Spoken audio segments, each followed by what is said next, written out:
Anak-anakku, kalian semuanya pasti pernah bermain dan hampir semua anak-anak di dunia bermain. Seperti pada gambar di bawah ini, ada yang bermain kelereng, ada yang bermain beregu seperti ular naga, kemudian ada juga yang bermain di tempat bermain seperti taman kota atau alun-alun. Bermain ada yang sendiri dan ada yang beregu. Untuk yang beregu, kita harus memiliki rasa persatuan dengan teman sesama satu regu atau satu tim. Tujuannya agar kita bisa mengalahkan lawan.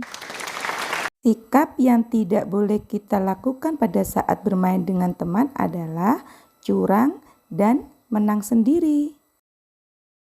Kira-kira apa ya yang akan terjadi jika kita bermain dengan curang dan menang sendiri? Perhatikan gambar-gambar berikut ini. Gambar-gambar ini adalah tempat bermain yang pasti kalian sukai, yaitu ada taman kota atau alun-alun dan juga playland yang ada di mall-mall. Tempat bermain juga harus kita jaga agar tidak rusak. Bagaimana ya cara menjaga tempat bermain? Cara menjaga tempat bermain adalah buanglah sampah di tempatnya, jangan merusak mainan dan pakai mainan dengan baik. Ketika kalian bermain di tempat bermain, banyak sekali benda-benda yang termasuk bangun ruang. Apa itu bangun ruang? Bangun ruang adalah bangun 3 dimensi yang memiliki panjang, lebar, dan tinggi. Contohnya seperti lemari, bola, kotak pensil, dan lain-lain. Pada bangun ruang, garis-garis ini disebut dengan rusuk, ya. Jadi garis EF, HG, GC, CB, AB, dan seterusnya itu namanya rusuk. Sedangkan titik-titiknya ini, ujung-ujungnya ini disebut titik sudut. Kemudian bagian depan ini disebut dengan sisi. Bagian depan dengan belakangnya itu sisi, atas dengan bawah itu sisi, kanan dengan kiri itu sisi. Jika bentuknya seperti persegi, ini dikatakan bangun ruangnya adalah kubus. Jika berbentuk seperti persegi panjang, maka bangun ruangnya disebut balok.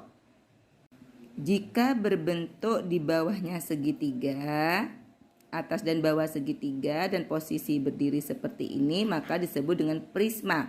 Karena alasnya atau bagian bawahnya segitiga, maka disebut prisma segitiga.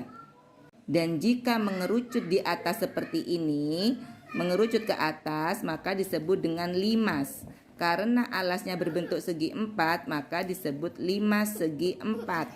Begitu juga dengan ini, karena berbentuk segi lima dan mengerucut di atas, maka disebut dengan limas segi lima. Tapi jika tidak mengerucut seperti ini, atas dan bawah sama, maka disebut dengan prisma. Karena bentuknya segi lima, maka prisma segi lima.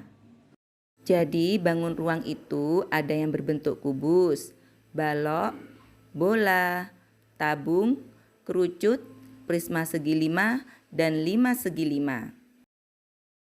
Contoh bangun ruang di sekitar kita, kubus itu seperti dadu, balok seperti lemari, kerucut seperti es krim, tabung seperti kaleng, prisma seperti atap rumah, dan bola seperti semangka, dan masih banyak lagi.